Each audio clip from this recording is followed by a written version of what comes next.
Hello everyone, and welcome to my channel, Cooking for the Family. I'm Dyvonne. I'm going to share with you how to make this wonderful tostada chicken salad. You ready? Let's get started.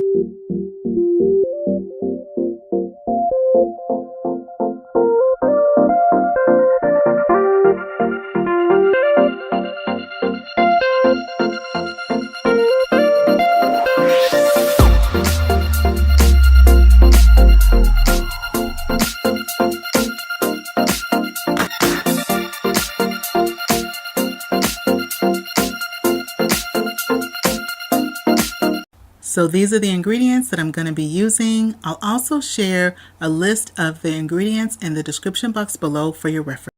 But I'm going to share with you and show you how I take these ingredients and put them together for this amazing chicken salad that I learned how to make from being in my 5 wonderful sister-in-law's kitchens. So in my pot, I have about 8 cups of water, and I put in there 1/3 of a white onion. I put the white onion in whole, and I also put in 1 clove of garlic. I have some chicken breast, and I have 4 chicken breasts that I've rinsed and cleaned, and so we're going to put those directly in the pot. We're going to go ahead and boil our chicken breast, and I'm also going to put a little bit of seasoning in when I boil the chicken breast. Now you can also use chicken thighs, boneless, skinless thighs, but I find that it actually really works best with the chicken breast. And the seasoning I'm going to put in, I'm just going to put in some salt.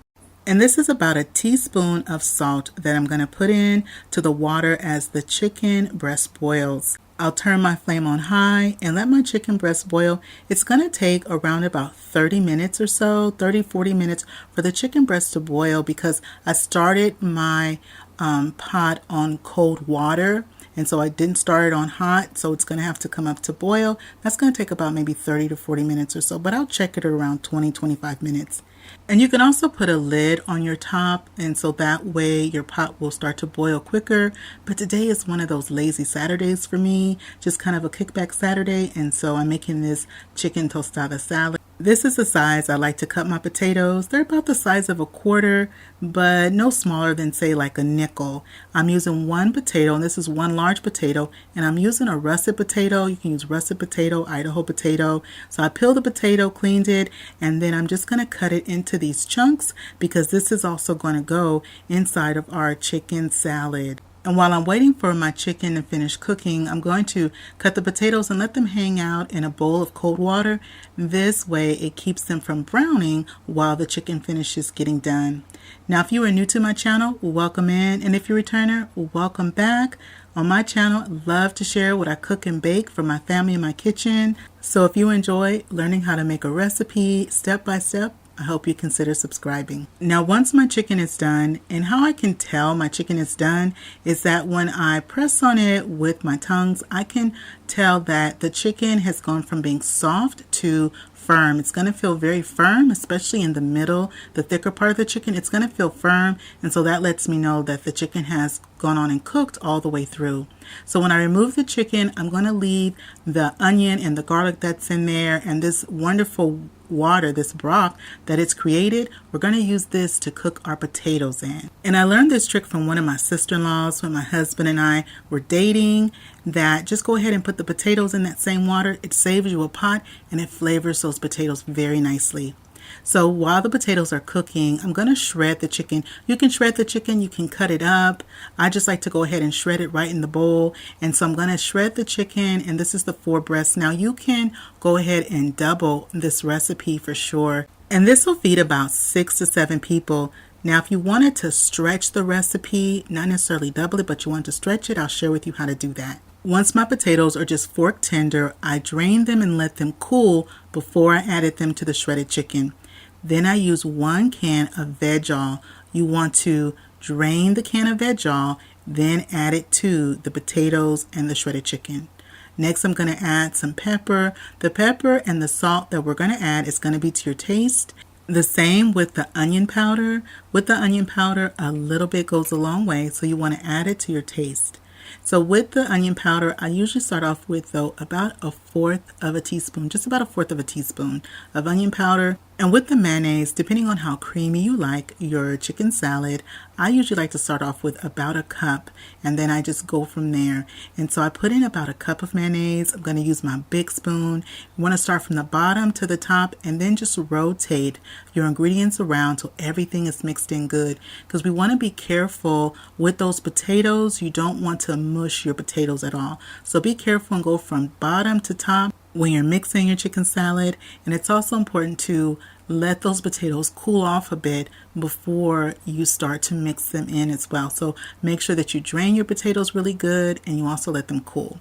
I'm going to add a little bit more of my mayonnaise. That was about a quarter of a cup, about a quarter of a cup, third of a cup of mayonnaise. I'm going to continue to mix and blend this in. I'm going to taste it for seasoning to see if I need to add any additional salt or pepper or onion powder. Now with this salad, if you like to just stretch it a little bit, you can add an additional 2 chicken breasts, and then that would be a total of 6 chicken breasts, and an additional potato to make 2 potatoes. And that way you're not totally doubling the recipe, but you're adding that extra to give you some more servings. Our chicken salad needs a little bit more seasoning to it. Now for me, I had never had chicken salad like this before, but when my husband and I started dating a long time ago, one of his sisters, we were over at her home, and she whipped up this chicken salad, and then she put it on the tostada for us to eat it, and that totally threw me because I had never had it like that before. It was either going to be on crackers, which you can totally have this on crackers. You can enjoy it with crackers. I usually always had it with crackers or on bread, or just in a bowl, but on the tostada, it was delicious. So over the years, if there was a get together or just hanging out and chit-chatting, or an event that someone was hosting, a baby shower, a bridal shower, somewhere on the table of food, there was definitely this chicken salad. And so you can serve it freshly made, just like I'm about to serve it. You can also put it in the refrigerator and let it chill up. You can do that as well. And when my kids were little, I would make some, put it in a container, put it in the little cooler. I would take it to the park, take it to the beach, you name it. We would have this, and the kids would eat it and enjoy it, and it was just perfect. Well, I've gone on and I've got it together for us. This first bite's for you. Go ahead and take your bite. Now I'm going to take my bite and see how we did. Oh my gosh. This recipe does not disappoint. I've also taken this camping with us when we have gone camping and fishing. And then to top it off, you got to put a little bit of this salsa picante. This is some Tapatio, and it's an interesting combination, but it works so well with this tostada chicken salad, chicken, potatoes, Veg-all, mayonnaise, salt, pepper, onion powder. And if you like a little extra crunch, you can also put some diced celery in there to your liking. Well, that is it for me today. I hope you enjoyed spending time with me in my kitchen. Give this recipe a try. If you like this video, don't forget to show it some love, give it a thumbs up, and click share. Share this video with a friend or family, and don't forget to click that notification bell so you can come back and visit me again in my kitchen. And if you'd like to see how I make my southern potato salad, which is my mom's recipe, I'll have a link to that video in the description box below. And remember, it's always good when Dyvonne is cooking for the family. I'll see you on the next one. Bye-bye, everybody.